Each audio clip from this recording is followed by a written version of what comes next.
Wilhelm, and I am an occupational therapist at the Wood County Board of Developmental Disabilities. I am going to be presenting to you about assistive technology for executive functioning. I do want to let you know that this was filmed in January of 2026, and so the technology discussed today is a technology that is available currently at this time, and this slide has not been updated since this recording. So let's get started. Share my screen.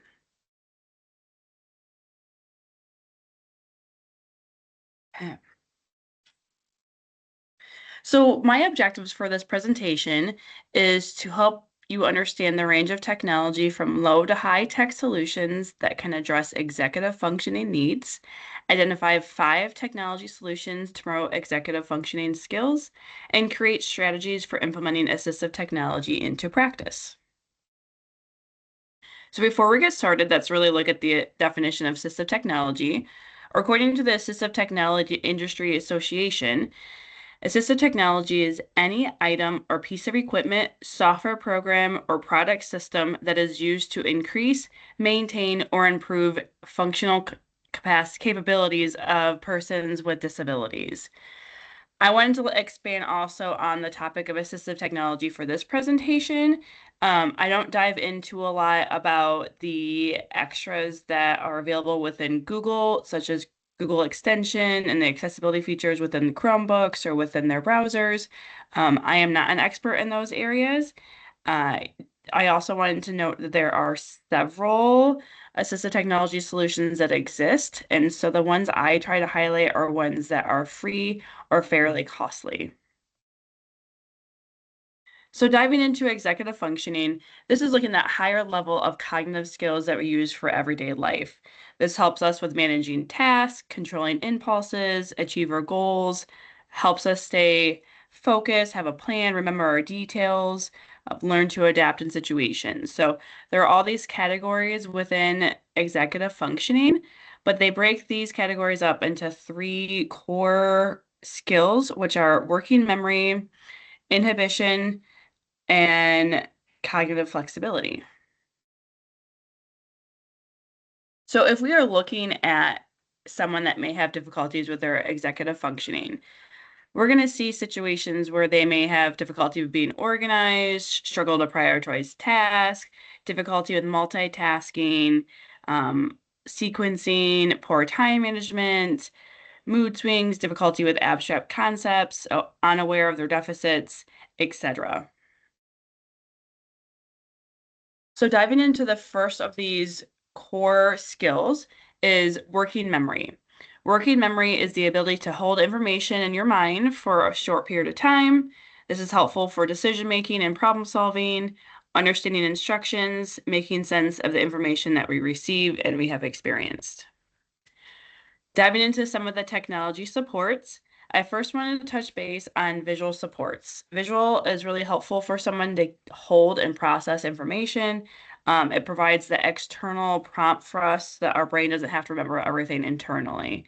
There are several visual support options that we can look at, things such as post-it notes, spreadsheets, visual schedules, checklists, step-by-step picture instructions, even just basically highlighting content within a page, color coding, color coding, excuse me, or using pictures or emojis. So, for example, my work calendar, I color coordinate or color code different tasks within my calendar. So, this example of this picture here of all these different ways that you can kind of help organize everything.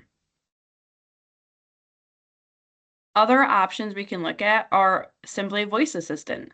So if you have like a smart hub like Alexa, you can ask it to remind you to do something at a certain time. You can also use apps such as the Reminder app on iOS or the Google Keeps on Android. Those are really helpful for programming future things you have to remember to do, and they'll prompt you to do them at the time that you had assigned.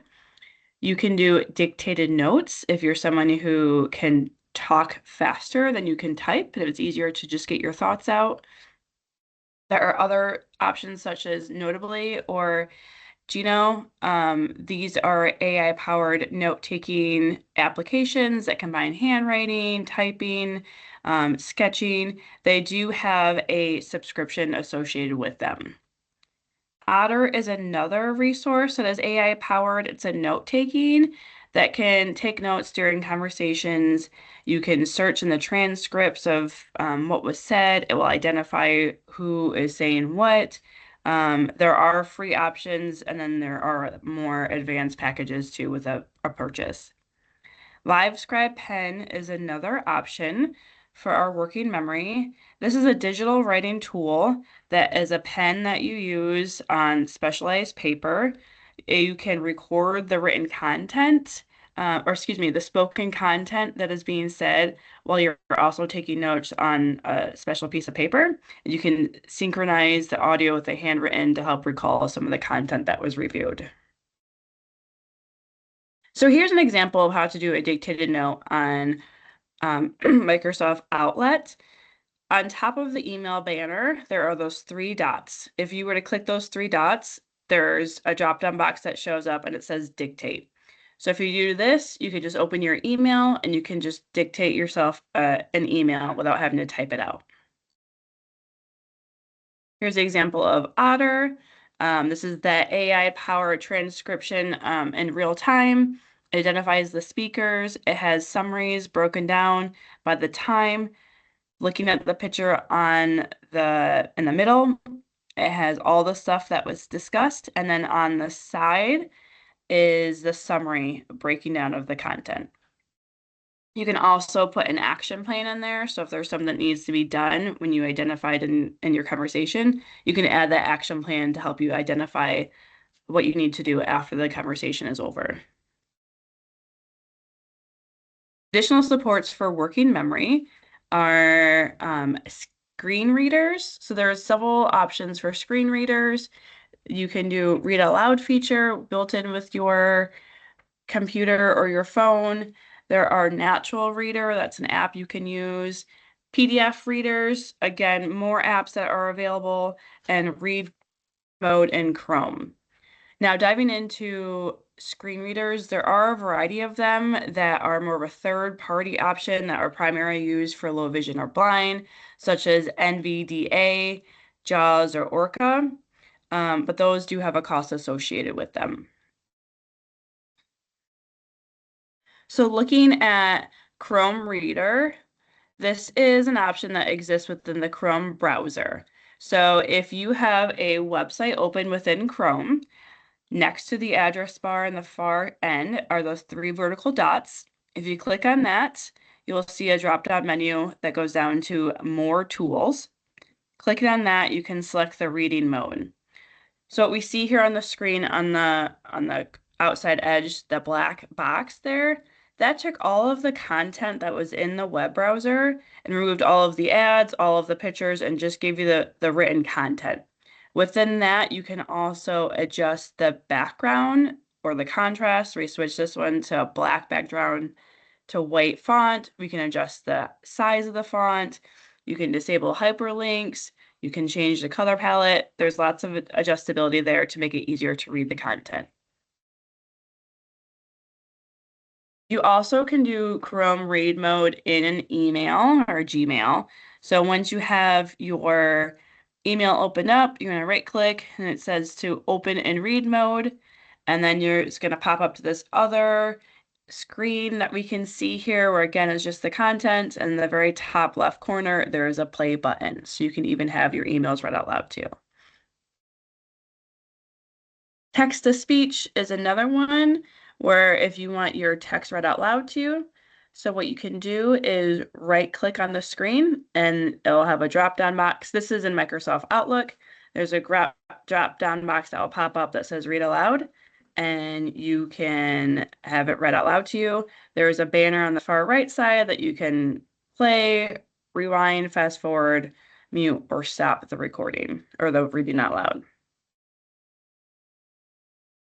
Diving into the next core group of executive functioning, we're looking at cognitive flexibility. This is our ability to adapt to changes, multitask, change our thought process, adjust perspective, and adapt to new situations that may arise.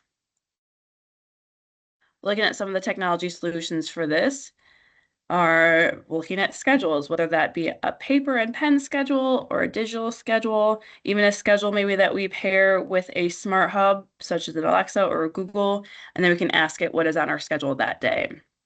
Organizational charts or spreadsheets can be really helpful for organizing lots of information. Again, color coding, that speech to text option where we can talk and it will type it out for us. Digital sticky notes, having a sticky note right there on your computer could be helpful. Video modeling, we found is really helpful for us to watch ourselves do a task or watch a task be completed within the objects that we have within our environment instead of watching a generic video of someone else using other resources that we don't have readily available to us. And then AI resources such as ChatGPT. So diving in, this is just a quick little example of a digital sticky note. You can see here on the back top of this computer, there is that sticky note where we can change the font, we can make bullet points, we can put pictures in there, we can change the color of the sticky note.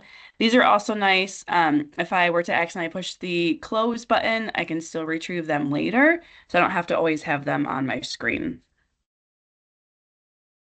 Video modeling is the other thing we're saying that it can be really helpful for us to watch ourself complete a task. So to make a video modeling, what we have done in situations with a permission for privacy is we have done videos of somebody completing a task, such as the individual or the practitioners or even some therapy students that we have. And then we have uploaded that to our private YouTube channel. And then we've created a QR code for that. To make a QR code, I'm not sure if you're familiar with that process, but it is very easy. Once you're on the web browser and this far picture on the side, you can see again those three vertical dots that you clicked on. If you go all the way down to the option for cast, save, and share, another button will pop up where it says create a QR code at the very bottom. So once you push create a QR code, sorry, I'm working right to left, but this is where that QR code will show up. So all you have to do is push copy, and then you can copy and paste that QR code onto another piece of paper or where else you would like to put it. ChatGPT is one of the many AI options that exist out there. It is free to use. It can be helpful for writing, learning, brainstorming, gathering information, etc. Just when you are using an AI system such as ChatGPT, you really want to be specific about what you're looking for. For example, we were looking at the weight of a wheelchair. And so if you just put in what is the average weight of a wheelchair, it gives us a little blurb here about the range of weights. However, when we asked it to create a chart of power wheelchair brands and their average weight, it gave us much more information about each brand and their particular weight. So if you're not getting what you want, I would say keep trying to play around with the way that you are wording things to get the results that you're looking for.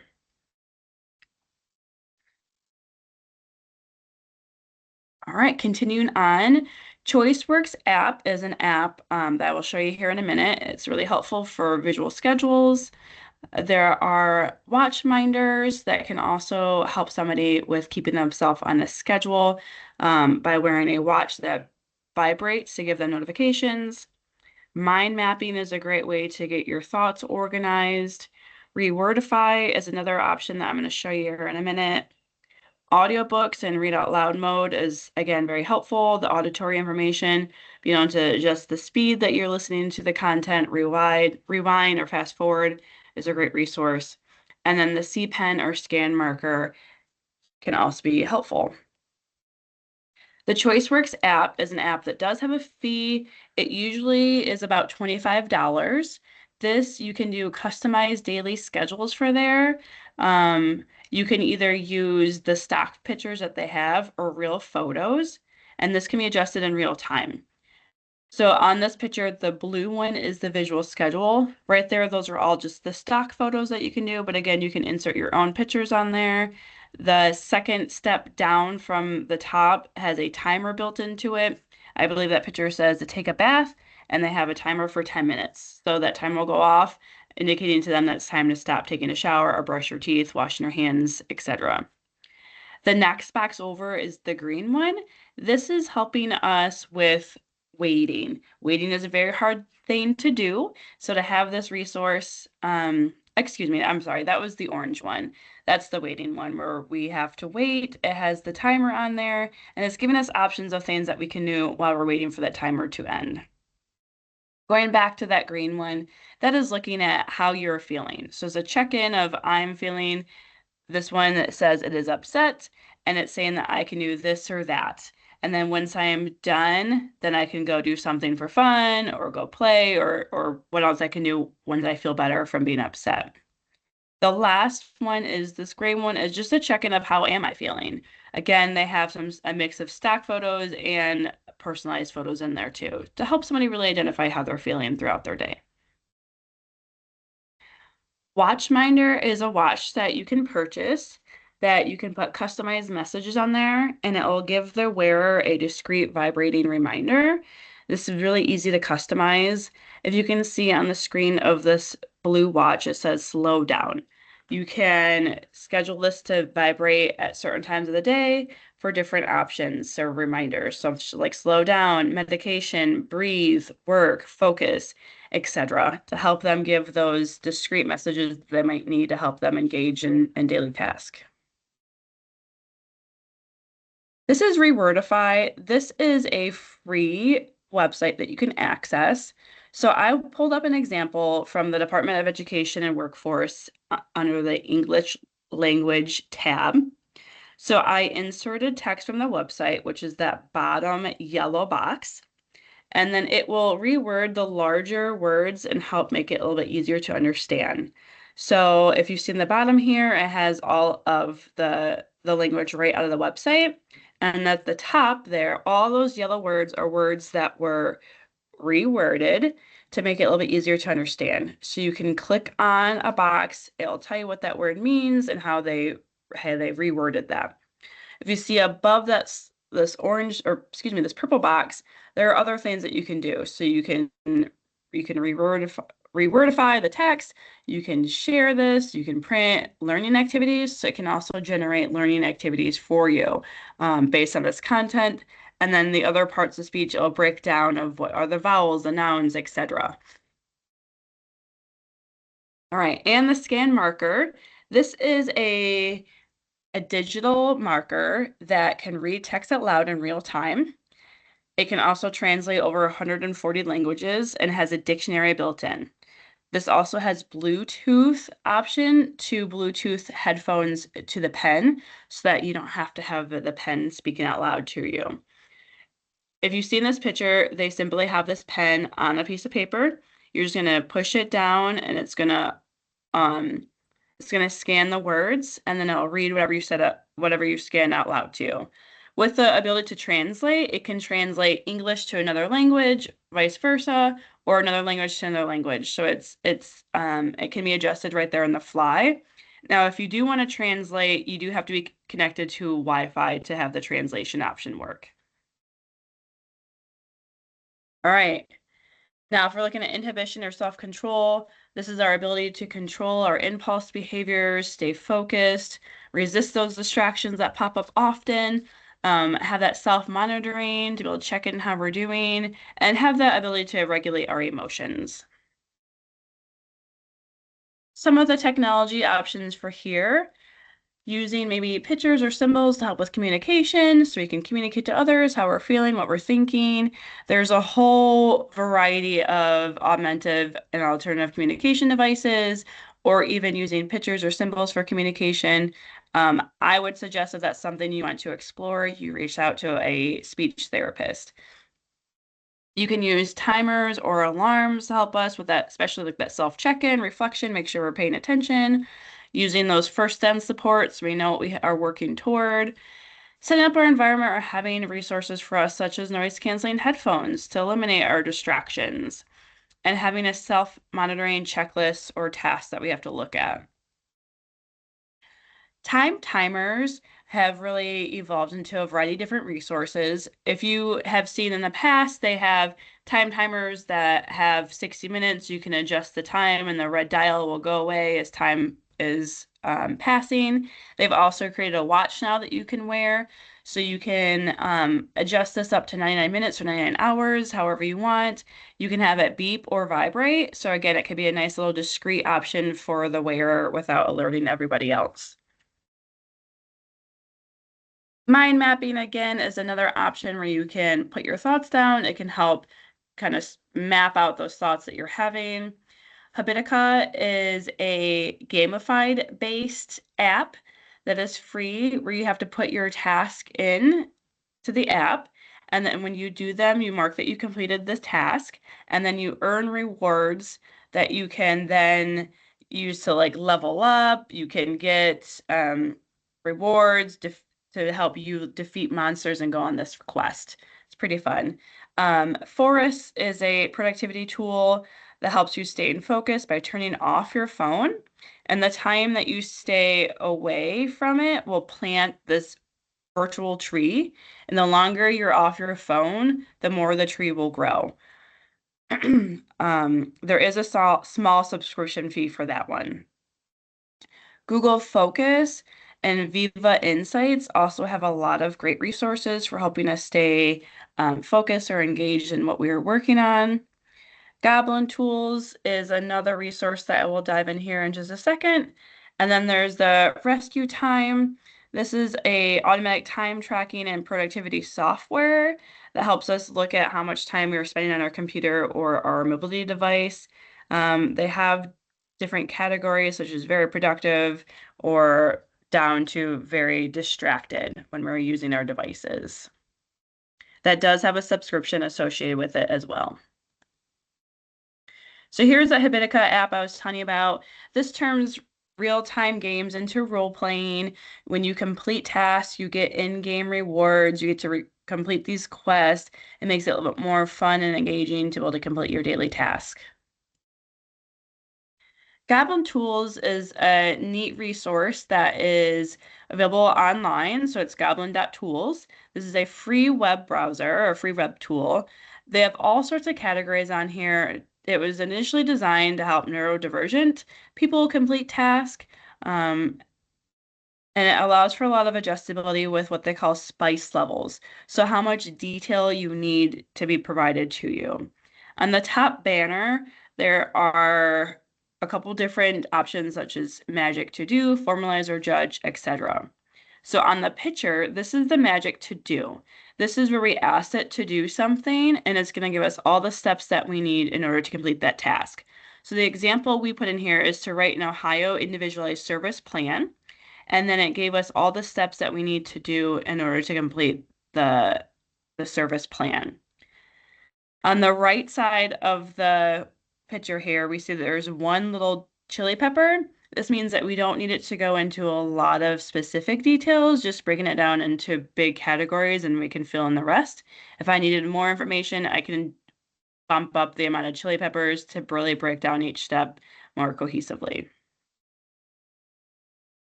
The other option on here is formalizer. This helps us make written communication more or less formal or within a certain way that we want to present ourselves. So I know sometimes maybe if we're thinking maybe impulsively, we don't necessarily think about what we say. So we can actually just type right in here in this top box, the formalizer. We're writing whatever we want to say, and then we can ask it to convert it. And this drop down option, we put more professional. And so it is converting what we said to be more formal and appropriate to send out to somebody. The judge, this helps us kind of pick up and interpret the tone of an email or from written content that we received. So if I receive an email and I'm not really sure the tone, I can put it in the top box up here and the judge will help us kind of decipher what the overall tone and the response meant to us. The professor, this gives us kind of like a crash course. So if we're trying to learn something really fast, we're not really sure how to do it, we can type it in there and it'll give us step-by-step instructions of how to complete something. So we put for the example is how to get a state ID in the state of Ohio. And then the box below, if you can see it, it has step-by-step instructions of what to do. This is really helpful because sometimes if you were to just maybe Google search how to get this, you may not get as much step-by-step instructions, and so it can still be pretty overwhelming. The other options on here that we don't have pictures for, but the estimator, this helps you estimate how long it will take a task. This is something I need to use a lot more often. So if we're going to do laundry or write an ISP or whatever we're working on, we can put it on there and it'll give us a realistic amount of time it should take to complete that. The compiler, this is what we call the brain dump. This is where I can just write up all the stuff I have to do and it will put it into a to-do task for me. And then lastly, the chef. This is where you can put ingredients that you will have at your house and it can find recipes for you. So when breaking it down, looking at all this technology, for anyone using technology, we have to tailor it to their needs. We need to consider the environment or the situation that the tech will be utilized in. Does that need to carry over to other environments? Is it going to be just in one particular spot? We want to have clear and concise use of how we're going to use that. This technology or these resources are used for X, Y, and Z, not for this or that. Monitor our success, and then provide enough help to support their personal growth. And if we are able to, then maybe we need to fade away some of those systems and supports. So it might be that they still need that visual schedule or the breakdown, but they might not need as much of a breakdown of each task. They can kind of chunk things together. So we're always kind of monitoring how they're doing with the technology and making it appropriate still at their level of the need for it. Um, Please feel free to reach out to us if you have any thoughts or questions. This is the way that you can contact the Wood County Board Occupational Therapy Department. It's at remote support at woodcountydd.org. Thank you so much for attending this, and please don't ever hesitate to reach out if you have any questions. Thank you.